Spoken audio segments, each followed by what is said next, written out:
Hey there, fellow reality explorers. Ready to dive into something truly mind-bending? I am so ready. Today we're cracking open Transurfing2moa.pdf to unlock the secrets of, well, Like unlocking your reality. Ever feel like life is happening to you? Not for you. Oh, yeah, Like you're stuck on a track you didn't choose? for sure. Transurfing says, nope, you've got the remote control. Mm. It's about navigating the currents of life to reach your goals. Mm. And trust me, after reading these excerpts, my mind is officially blown. Yeah, what's fascinating about transurfing is that it starts with a total paradigm shift.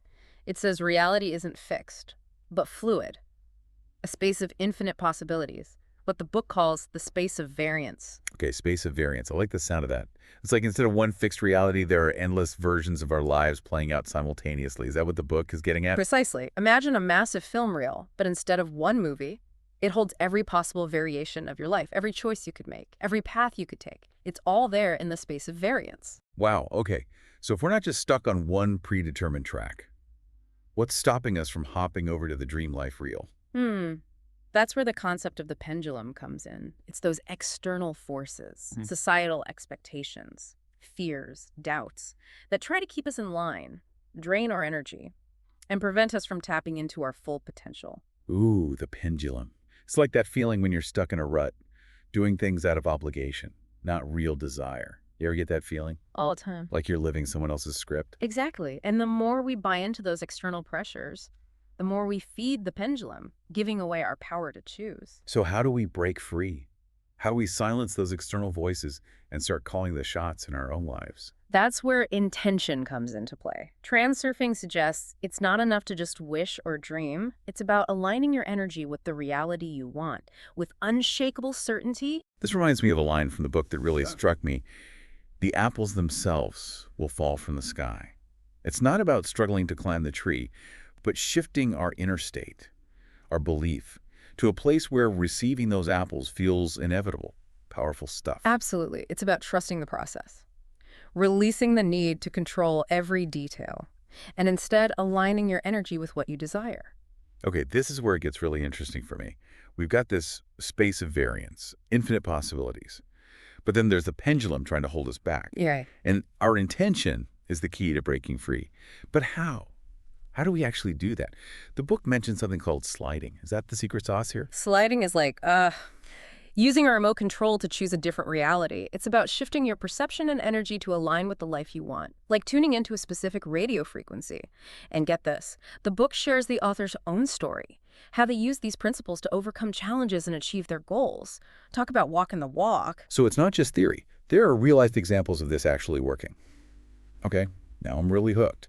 But how do we get this remote to actually work? What buttons do we push? One of the buttons is something the book calls the key, a mental technique for releasing tension and those pesky negative thought patterns that keep us stuck. Imagine turning a key and feeling a wave of ease wash over you, those limiting beliefs just dissolving away. Have you ever noticed how those negative thought loops can really keep us stuck in a particular reality? Oh, absolutely. It's like playing the same old record over and over again. Even when we know the song by heart, we get so used to those negative thought patterns, they become our default setting. Exactly. But transurfing gives us the tools to hit the pause button on those old tracks. And there's another important point I want to highlight here. Excess potential. It's that energy we waste on anxieties, doubts, and trying to force outcomes. Oh, I know that one all too well. It's like spinning your wheels, getting nowhere fast, just burning energy on worry instead of action. Precisely. The book says, transform the energy of worry into the energy of action. It's about taking that anxious energy and channeling it into constructive steps towards what you want.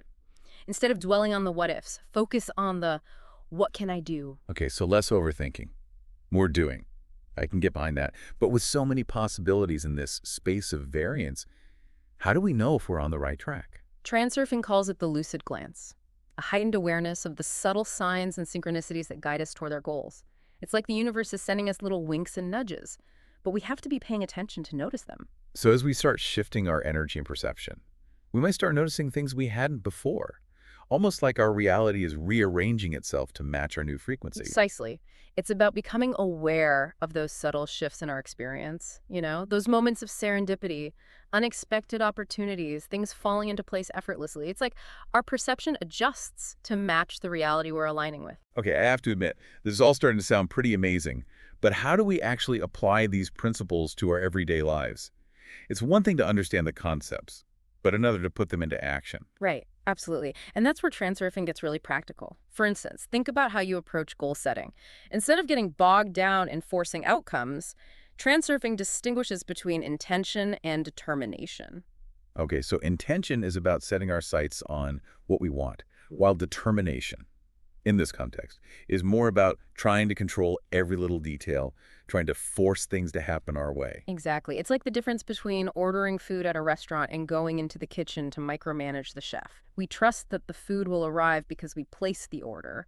We don't need to stress over every step of the preparation process. That's a great analogy. It's about letting go of the need to control. Trusting that by setting a clear intention and taking aligned action, the universe will handle the details. Yeah. But it's not just about external goals. Right. There's an inner component to this too. Absolutely. The book places a lot of emphasis on recognizing your own inherent value. So often we get caught up in seeking external validation, trying to prove ourselves to others. Transurfing reminds us to let go of that need for approval and embrace the simple truth that we are enough just as we are. It's about owning our worthiness, not needing constant external validation to feel good about ourselves. And I imagine this shift in self-perception can have a ripple effect on our relationships with others. Exactly. The book talks about something called visualizing well-being, which involves directing positive energy toward ourselves and others to improve our interactions. So instead of focusing on the negative aspects of a person or a situation, we can choose to see them experiencing joy, peace, and fulfillment. It's about consciously shifting our energy to a more positive frequency. Yes. It's about recognizing that our perception creates our reality. The book even gives an example of visualizing a challenging person in your life experiencing genuine happiness. It might sound strange at first, but what if by holding that positive vision, even if it's just in our minds, we could actually shift the energy of the interaction? Okay, now that's a powerful concept. It's about choosing to see the good, even when it's not immediately apparent. Yeah. But let's be honest, this sliding into different realities, this lucid glance, it all sounds almost too good to be true. Is transurfing some kind of magic formula for instant manifestation?